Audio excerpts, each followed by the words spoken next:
All right. So how you been, man? I've been blessed, man. How about you? Oh, I see. You've been Uh, blessed. hmm? You've been blessed. What you been blessed with, my guy? Yeah. Been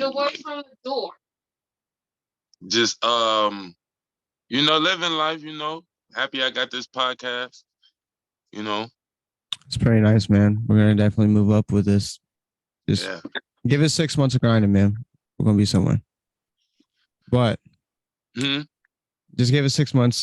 Just give it 6 months. We'll be somewhere, man. Just steadily grinding. Post every 2 weeks that we've been talking about. We'll make it somewhere. I guarantee we'll have something. We'll have something going within 6 months if we do it every 2 days. Every 2 days a week. Yeah, we gotta have something going. Oh my god. Yeah, but Yeah, I feel you. all right, man. But today we got some pretty interesting topics, man. We got to talk about today. We have LeBron James wants Robert Sarver out of the NBA. We got the biggest breakout season, James Harden scoring, and we got Jimmy Butler's new dreads.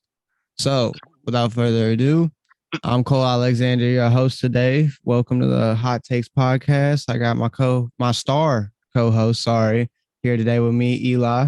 Eli, say what's up. What's down? What's up? What What's down? I said, say what's up, bro. You always trying to do the opposite. What's down? What's up? All right, man. Let's go ahead and jump into this news if that's fine with you. You got anything else you want to talk about real quick before we jump into it? Oh no. Nothing. Nothing. Nothing. All right. So first thing we're going to talk about with the biggest news that's going on with everything is LeBron James won Robert Sarver out of the NBA. First of all, for those of you who don't know who Robert Sarver is, he's the owner of the Phoenix Suns. The news is Robert Sarver used racially insensitive language, unequal treatment of female employees, sex-related statements and conduct, and bullying. All this led to NBA Commissioner Adam Silver to fine Sarver $10 million among with suspension from all of Suns and Mercury's activities for 1 year.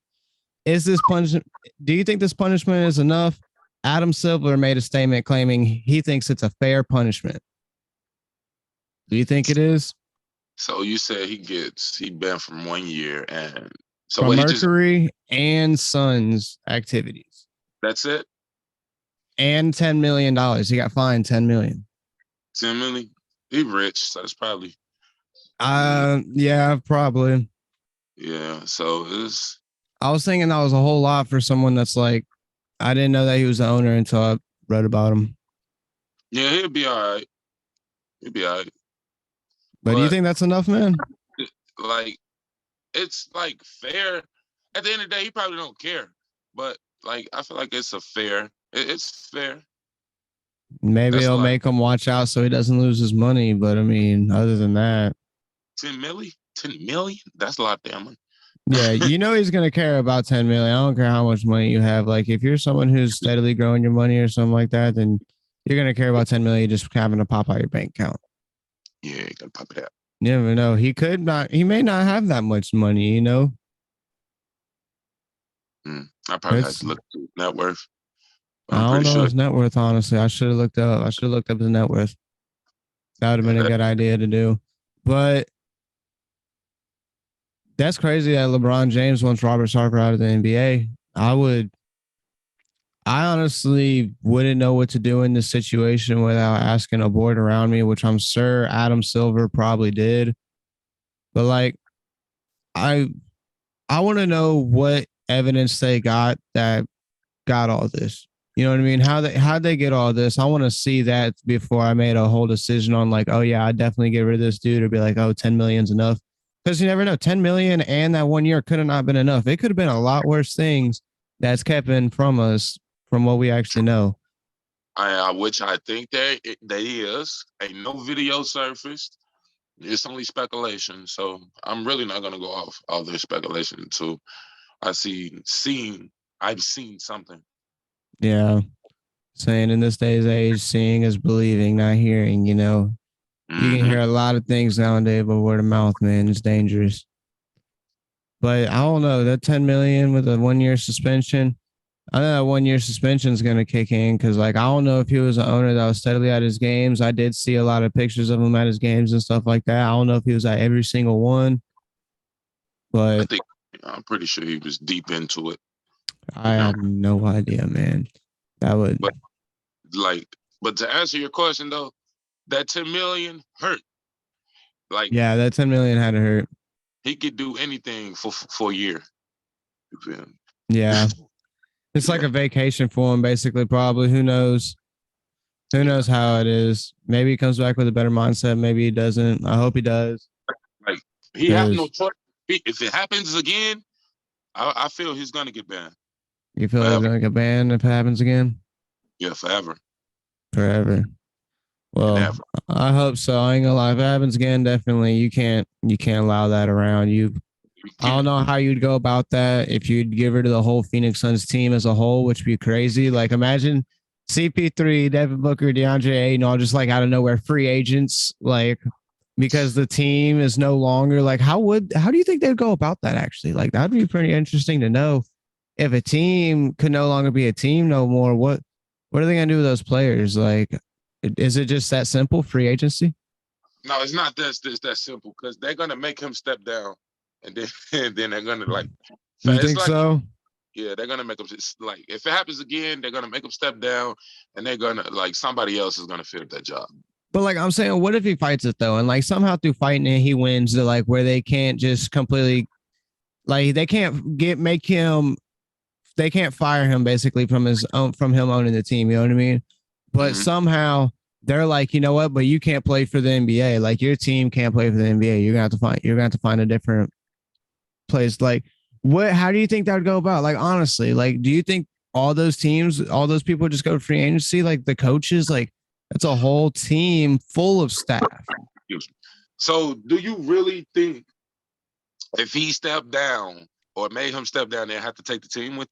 No, no, I don't. I don't. I do not think that. I'm just saying, what if this happened? Like Okay. that'd be something crazy to think about if a whole team. I don't care. You could say any team right now. Like you could say it happened to the freaking Hornets out of nowhere. You know, LaMelo Ball becomes a free agent. Next, you know, he just like what I what would have kind to cause something like that?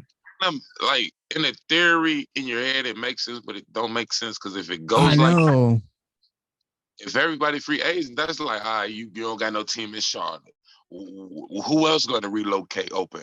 Are you like It's so weird, but like, does someone else do they like try to find someone to come and buy them and everything, like sign them the same contracts or something, and like just basically take over, but have to buy a new team, buy the stadium and shit like that. Like there could be a lot of shit that goes into that. Honestly, like there's so many different outcomes that could come. right? But I think we're done with this Robert Sarver talk. We're already done vision on talking about something else. Let's go ahead and get into our other main topic right here. Right. You know what? Let's go ahead and get this little subtopic out of the way. Kind of. You wanted to talk about this. Let's talk about Jimmy Butler's new dreads, man. He got some long dreads. He got some extensions. They go down past his back. They're pretty nice. I ain't gonna lie. I mean, it's kind of weird that he get them for the NBA season. He did get them like as soon as off season came around, to be honest. But they've been talked about so much. Like, I mean, I ain't gonna lie, they're pretty cool, but they got to be extensions, right? There ain't no way he just got long hair out of nowhere, huh? Of course, there's extensions, but that's how people been putting it though. Like Jimmy with dreads, or Jimmy with the hair. Jimmy with dreads. Like I would never thought Jimmy would get dreads, dude. What went through this dude's mind? He was like, you know what? I'm gonna get dreads, y'all. He probably woke up out of bed one day, out of his sleep, was looking in the mirror, was like, I look good with dreads, bro. Something new. I feel like it's something new. He thought it was something new. You know. Oh, dude, you know it'd be funny. What? Comes out at the NBA season, like the very beginning of the game, he's like about to walk out of the tunnel and everything. Like he's wearing a wig the entire time, and he's wearing it right before he gets out of the tunnel. Like as he's walks going out of the tunnel, he just takes off the wig and he's completely bald or something. Like never got that. Like that would be insane. I can't believe the dude did go get extensions. Mm-mm. They're long, they're nice, but we're gonna go hop on to different topics. Some more Wait, one more before you hop off. I got one question. Go ahead. I didn't know you had something else. Go ahead. Okay, this got something to do with Jimmy Butler. Go ahead. So, who you think gonna be like? Do you think Jimmy with the extension dreads gonna ball, or Jimmy with the nappy hair? So, Nap Jim, or are we talking about Dread Jimmy or Jimmy Dread? We talking about Jimmy Dread and Nap Jim. That's what we talking about. Basically, I'm excited to see him though. But I ain't gonna lie, bro. Okay, so from what I've been watching, I've actually have seen a lot of workouts from a lot of Miami Heat players this offseason. I've been looking a lot into that. Jimmy Butler's shot, man, it's actually looking real pretty from the 3-point line. It's like we had that argument last year how I was telling you that pull up for the 3-pointer was not a bad shot, and he was like, "Yes, it was. It was not a bad shot. Like it was a good one. He could have made that. He took it again. He was gonna make it. Like, but his 3-point shot's looking real nice, and I believe."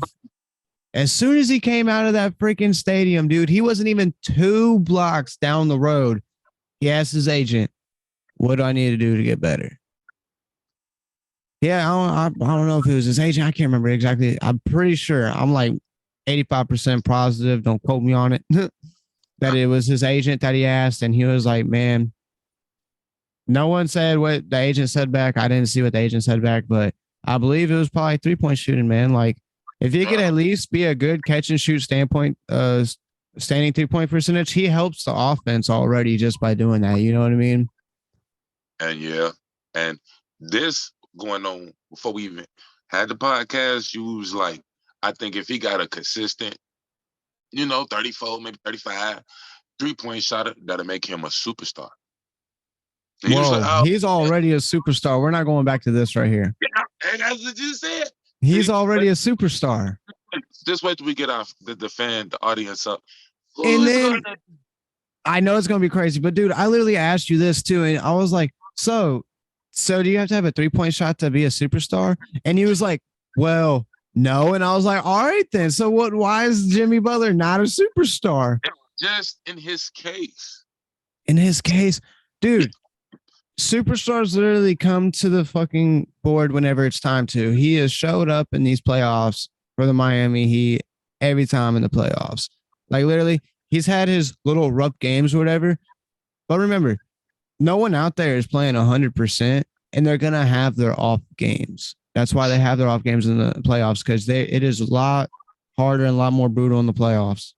It is. It definitely is. You can actually.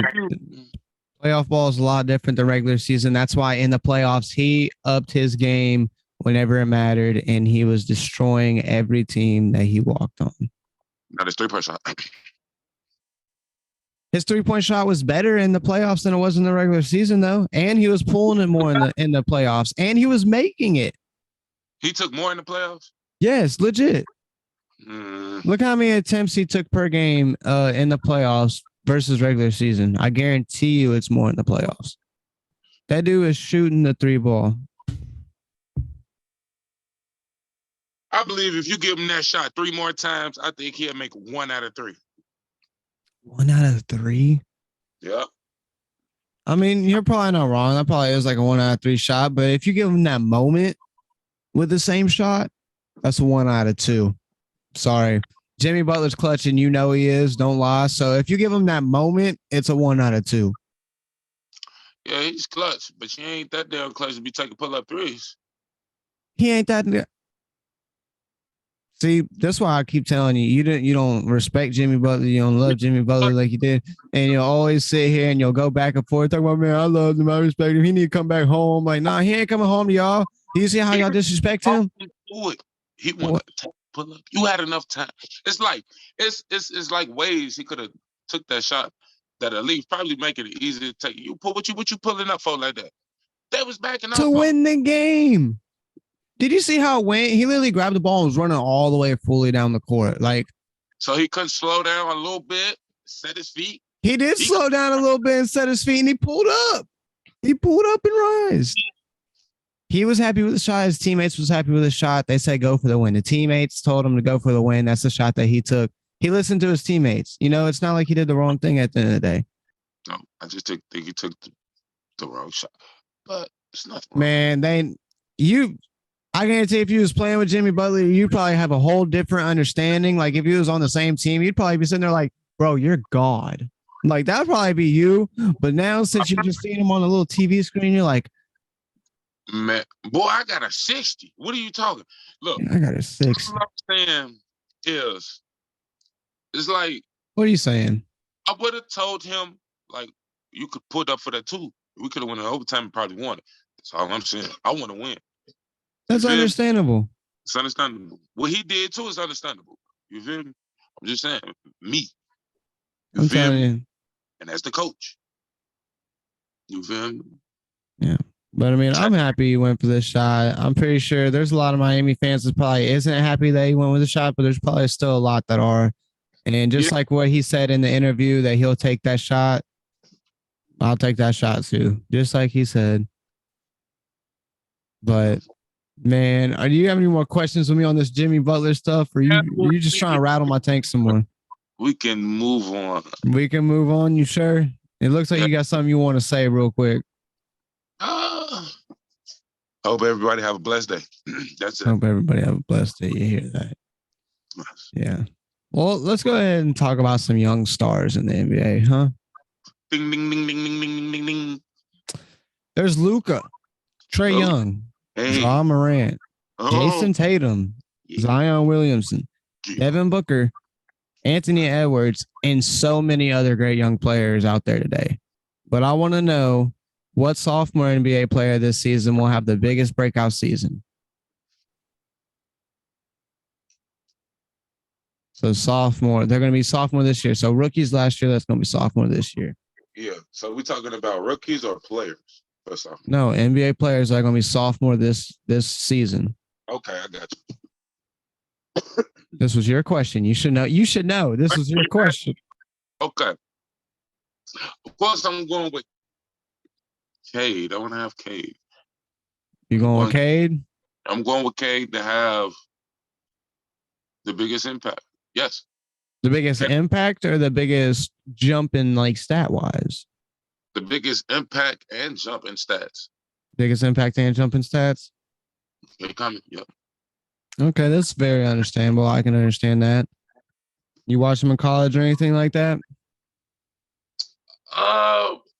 Yeah. I like not like, oh my God, Cade Cummings coming on, but I did watch him.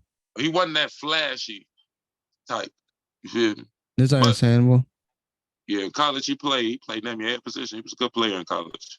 Really? With Ohio State? Yeah, I think Ohio State, if I'm not mistaken. Or something like that. Yeah, I don't sit here. A lot of people ever. I don't watch college basketball. So whenever these young players come into the league, I see which ones start going off and I'll start looking into them. And that's what I honestly do. So don't sit here and hate me for it. Don't call me casual for it. I mean, I know my stuff, but I mean, I just don't watch college ball, yo. I'm sorry. I watch some high school. I watch some high school ball. You got. I wouldn't tell nobody. College is so weird for me, man. I don't know why. I just don't like college. It just feels. I don't know. It's so hard to explain, man. It just. The atmosphere there is great, though. I will say that. Like atmosphere at college games is something like you won't witness anywhere else. You know what I mean? Like going to college games, it's pretty nice. Yeah, we're gonna have to include that. Yeah, but what I want to say though about who I think is gonna have the biggest breakout season as a sophomore this year, I think it's gonna be Scotty Barnes. Honestly, I think that dude's gonna jump in points per game, dude. Like I really feel like he's gonna be a really good scorer overall. I feel like he's gonna develop his 3-point shot this offseason too. I feel like his 3-point shot, it wasn't that great. It was okay. But I really feel like he'll have, I want to say around 35%. Oh my God. What? Oh my God. What? Oh my God. That's a little, you don't think that's high? I think it's high. That's my expectations. I mean, I'm going to lie. He'll probably make it around the 33, 34. That's what I'm hoping for. Really, 33, 34. Say 31. 31, 30. He wouldn't improve. Yeah. Pretty sure his 3-point percentage is like 30% already. Yeah, like 30.9 or something like that. 32, 33, I don't know, something like that. But if he can improve to 35, like you said, Scotty Barnes would be a diamond.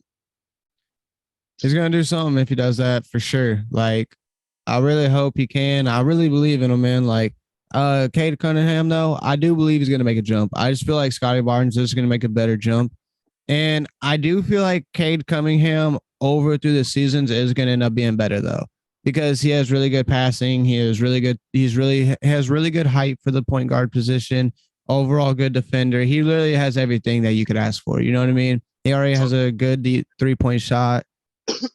He knows how to run that pick and roll really good. Like, I really do feel like Cade Cunningham. Yes, I feel like he will. I feel like he'll be around his senior season that he will start to really develop and flash and start showing, hey, I'm this guy.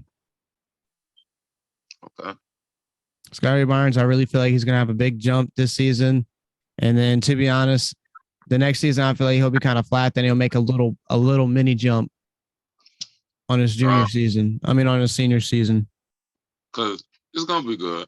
Because I think they're going to trade Siakam, and then it's going to be a lot of pressure. His name going to be in the papers for teams, the scouting report. Who, Scotty? Yeah, Scotty. That's why I want to see him at person. You know? Where do you want to see him at? Like, because I'm pretty sure he's gonna be the main focus of the Raptors soon. Am I right? Well, probably be the best player on that team. I wouldn't say like soon, but I'd say in the upcoming years. I feel like Siakam's still gonna be for the next couple. You know what I mean? I actually think they're gonna trade him this upcoming season. Hey man, we already got 10 minutes left. That's actually kind of crazy. I didn't know that. So we actually got to talk about another topic, and then we got to get into our hot take. Let's go. James Harden scoring, man, for the Philadelphia 76ers. Mm-hmm. He scored 34.3 points on 44.4 field goal percentage in his last season. Well, in his last full season with the Rockets, he averaged 34.3 points. Yeah. Since then, for the last 3 years, his average points per game have been 24.6, 22.5, and 21 flat. Will James Harden be the scorer he once was? More importantly, do the 76ers need him to improve, and do the 76ers need him scoring more to win it all? Yes and yes. I mean, no and yes. No and yes? Yes. I don't think he's going to be that dynamic scorer everybody was talking about when he was with Houston, Yeah. But to answer your second question, I definitely do think they need him to score, score more and be a little bit more aggressive, because like I heard, his comments like, I'm a point guard now. What's that? His comments? Yeah, he is a point guard. Okay. No, Kyrie. I think you may be thinking about the Kyrie comment where he was like, "You're the point guard, I'm the shooting guard." If you're thinking of that, maybe. I don't know if James Harden ever physically came out and said, "I'm a point guard," but who knows? I haven't seen anything where he said, "I am a point guard" or anything like that. But yeah, so I've been watching up on him. He's been the workouts. He's been doing good, and I actually think he's gonna come back and surprise everybody. Yeah, he's gonna be a good scorer, not like he used to be. I do know James Harden. He admitted he wasn't 100% with the 76ers last season while battling a hamstring issue. And he was claiming that this season, since he's 100%, he can finally get in shape and stuff like that, get his body in shape. And, also last year, he only shot 33% from the 3-point land. I really feel like they're going to need him to shoot that 3-point ball a little bit better, especially if he's not taking that much difficult shots anymore, Yeah. He's a guy, he's looking to pass the ball and stuff like that. He shouldn't be looking to take crazy difficult shots. He should be looking to get the most efficient buckets he can get. Mm-hmm. If he's going to really commit to that point guard role, that's what he needs to do.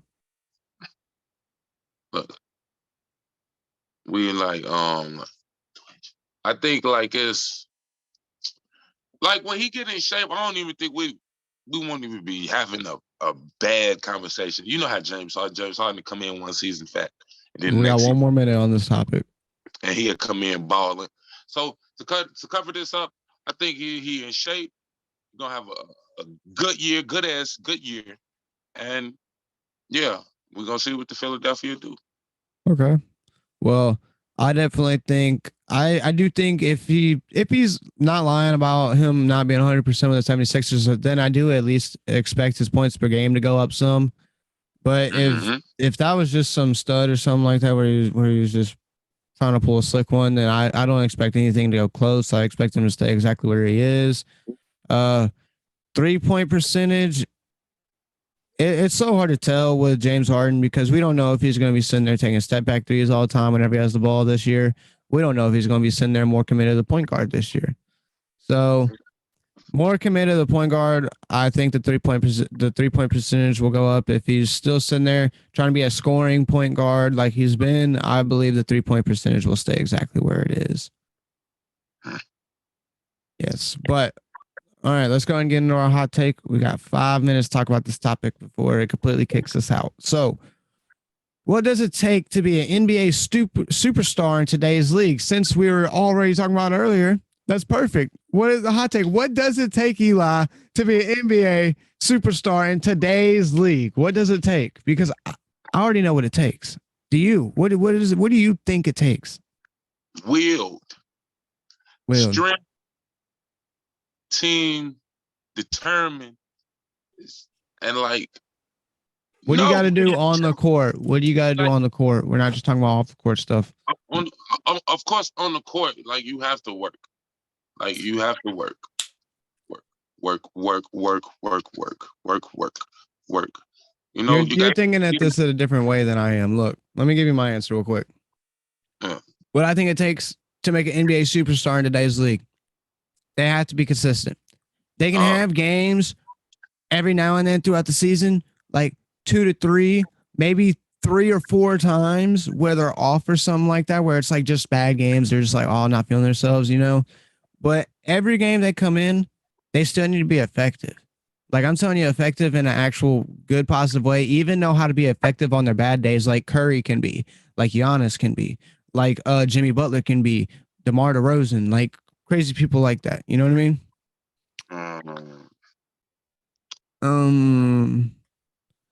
Okay. That's what I think it takes to be a superstar, especially if you're having a bad night. You gotta be able to definitely be able to chip in and still be effective in some type of way, whether it's on the defensive, you're passing, you're still making people pressure you like Steph can all the time. Even if he's having a bad 3-point night, they don't want him to make one at all because if he makes one, then oh man, guess what? A whole bunch more are gonna drop in. But I don't want to sit here and take up all the time without knowing your take. So you got 3 minutes and 45 seconds. What does it take to be an NBA superstar? It takes effectiveness, scoring points, of course, defense, like takes the whole package for me. Basically, yeah, all around whole package. You got to be able to do everything: shoot, pass, score, and vocal. Don't be scared to be vocal. That's a skill. With that being said, I do think Giannis, people like that are definitely still superstars in today's league. Mm-hmm. They don't, you know, there's definitely people proving that they don't need that 3-point shot to score the ball. There's still multiple people in today's game that play like that. Even a young gun and Shea Gillick, I'm not even going to try saying that middle name, Shea Alexander. You know, he's in there. His mid-range game is so good. He will light you up in that mid-range, and he doesn't even want to try taking that 3. Definitely, most definitely. But go ahead. Was there anything you want to add to the NBA superstar part? Because I know I did cut you off. No, you good. I actually said everything. That's everything you need to be a superstar. Like, I understand what you were saying, but one more thing. You got to show up in that fourth quarter too. You can't be someone who can just perform in the 3 quarters. Then just next thing you know, you're not touching the ball. You can't take the ball in your own hands. Like, I believe someone who can put the ball on the hoop by themselves is what makes them a superstar as well. You know, if you can't sit there and you're dependent on a screen or you're dependent on someone to set you up, then I don't think you're a superstar, man. I think you should be able to put that ball on the ground, go to your spot, get to your spot how you need to, how you're doing it, and make that shot. Yeah. That's a superstar. I think if you have nothing else to say, that's going to go ahead and conclude it for today's hot takes. Well, today's hot takes podcast and our hot take. No, I don't want. Nope, that's what it takes to be a superstar. That's what it takes to be a superstar. Y'all heard it here first. What it takes to be well, y'all didn't hear it here first, but y'all did hear it here first. But we changed up the days, y'all. Just let y'all know we'll have a podcast every Tuesday and Thursday. It'll be 11 a.m. Now we're live on Twitch, and we'll post the podcast on a bunch of different social medias at different times. So you'll really see what schedule it is because we'll post it every single day at the same time around there. So be sure you guys check it out on all socials. Appreciate y'all stopping by the podcast. Be sure you all download this thing. You know what I mean? Help us out. Share, like the YouTube video. Make sure you guys help us with the YouTube algorithm. I know this will get posted on there. Download it from Apple Podcasts, Spotify Podcasts. Help us out, man, for real. New podcast. We're trying to make it somewhere. And you can't miss out on the Hot Take podcast. All right. We got less than 1 minute. Let's go ahead and say our byes, man. I'll see you later, Eli. See you later, T. All right. See you, man. You have a good night. Well, good day. You too, man.